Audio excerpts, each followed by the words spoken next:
Hello YouTube family. और बताइए आप सब कैसे हैं। हम उम्मीद करते हैं कि आप लोग अच्छे होंगे, स्वस्थ होंगे और जहाँ होंगे अपने अपने कामों में व्यस्त होंगे।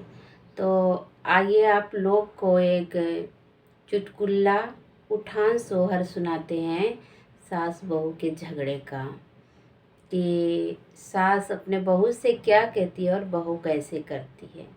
तो आइए हम आप लोग के बीच में सुनाते हैं और इस गाने को फुल वॉच करके लास्ट तक सुनिएगा कि बहू भी अपने सास को कैसे कहती है। ठीक है। पहिले पहिले गौने आयो सासू समझावे लगी, सासू बतावे लगी हम का सिखावे लगी हो।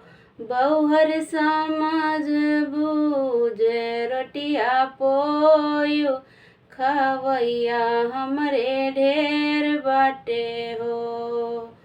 पहिले पहिले गौने आयो सासू समझावे लगी, कही के बतावे लगी हो। बौहर समझ बूझ रोटिया पोयो, खवैया हमरे ढेर बाटे हो। बौहर समझ बूझ रोटिया पोयो, खवैया हमरे ढेर बाटे।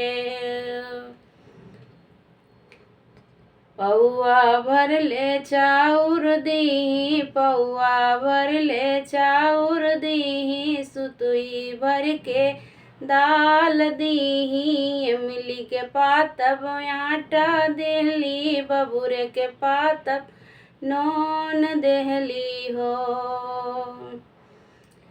पौआ भर के चाउर देहली, सुतही भर के दाल देहली।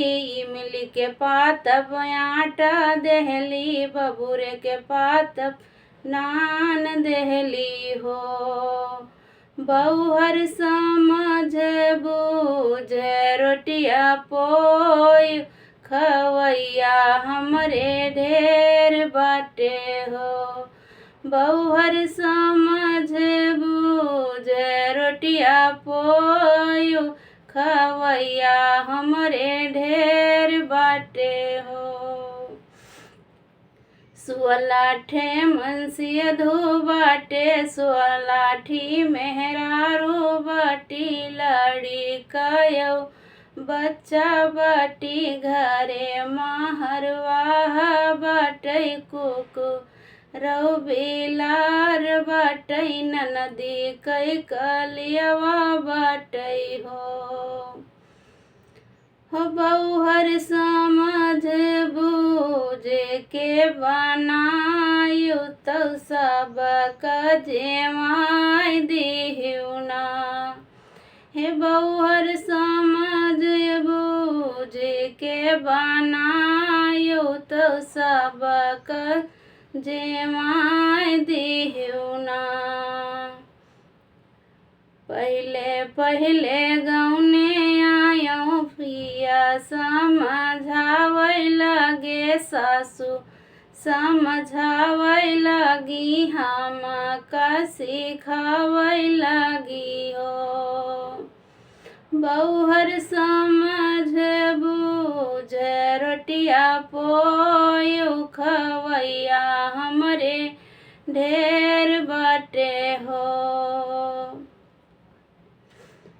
राम रसोइया कई के आयो, थाली लोटा धई के आयो, थाली लोटा धई के आयो हो। सासू तनी तुहू भोजन परोस देतु, मुड़वा मोर दुखाय लगे हो। राम रसोइया कई के आयो, थाली लोटा धई के आयो, थाली लोटा धई के आयो हो।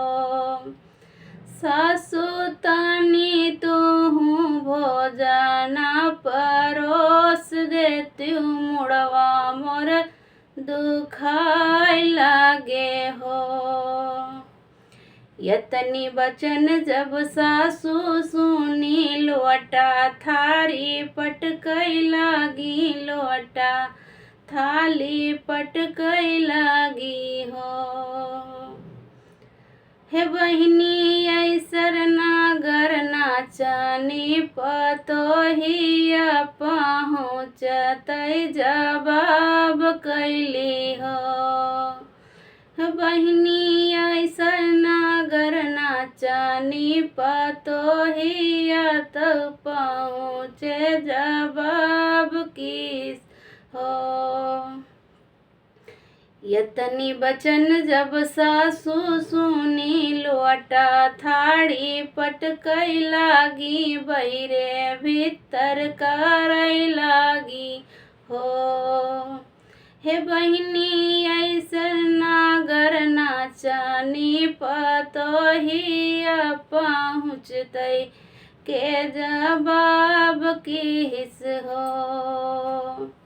यतनी बचन जब बहुहर सुनी उलटी जवाब दीही, उलटी जवाब दीही सासु का सुनाई देहली हो। सास जानत रही हम ही तेज है और सासु तेज बहू रही। यतनी बचन जब बहुहर सुनी उलटी जवाब दीही सासु का सुनाई दीही हो। सासु पढ़े लिखे जमाना कई पतोहिया हई, तो से होशियार हई हो।